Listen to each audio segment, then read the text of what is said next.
وزميلنا عمر الشيخ إلى بورسعيد، ومراسلنا أحمد الجمال هيطلعنا أيضا على آخر التطورات والتفاصيل من هناك. أحمد، برحب بيك والتفاصيل عندك. صباح الخير، اتفضل. أهلا بيك شريف، صباح الخير.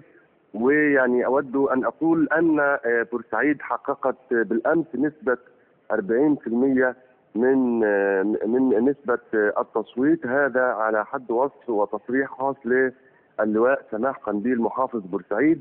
اليوم في بورسعيد بالأمس مر بالفعل بشكل هادئ.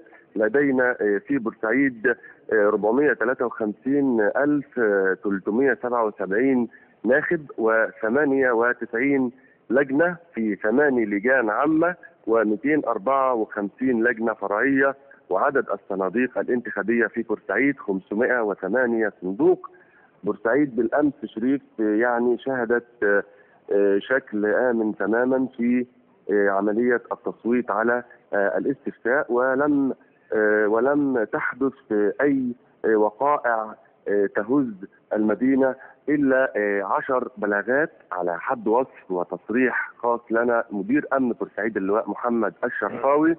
10 بلاغات، 9 منها سلبي، يعني تم التعامل معها وانتقل إلى أماكن البلاغات بوجود أجسام غريبة ومفرقعات، انتقل إليها وحدة المفرقعات ووجدتها سلبية، وبلاغ واحد وهمي. بالأمس أيضا تم إحالة موظفتين منتقبتين كانتا تدعوان الناخبين إلى الإدلاء بلا للدستور، تم استبدالهما بموظفتين أخرتين من مديرية الشباب والرياضة.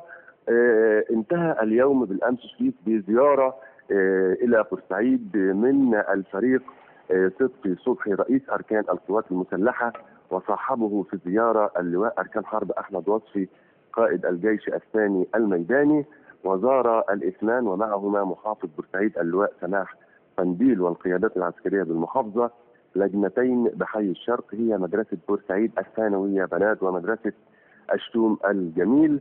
وقال الفريق صدقي صبحي أن العملية الانتخابية في بورسعيد سارت بشكل آمن، وقال أنه لن يثني القوات المسلحة أي معوقات عن تحقيق خارطة الطريق والمستقبل.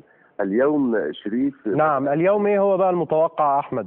نعم، اليوم على كل المستويات، يعني على مستوى المواطنين، الشارع في بورسعيد، وأيضا مستوى الإجراءات الأمنية. نعم يعني شريف، يعني الإجراءات الأمنية في بورسعيد يعني بالفعل هي غير مسبوقة. الكردون الأمني حول كل مدرسة من 98 مدرسة التي تغطي المحافظة على مدى 200 متر بشكل دائري حول اللجنة. المواطنون الآن يبدأون يعني في خلال جولة منذ 10 دقائق على بعض اللجان وسط المدينة. بالفعل المواطنون بدأوا يتوافدون إلى اللجان الانتخابية، ولكن ليس بكثافة أمس.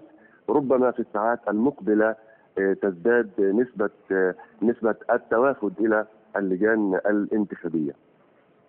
تمام، أنا بشكرك زميلنا أحمد الجمال من بورسعيد. أطلعنا على صورة المشهد والشارع البورسعيدي. وقبل ما أتحول بحضراتكم إلى محافظة أخرى، يمكن من لحظات حضراتكم كنتوا بتتابعوا، والآن أنتم تتابعون صور مباشرة من مدينة نصر. يمكن الساعة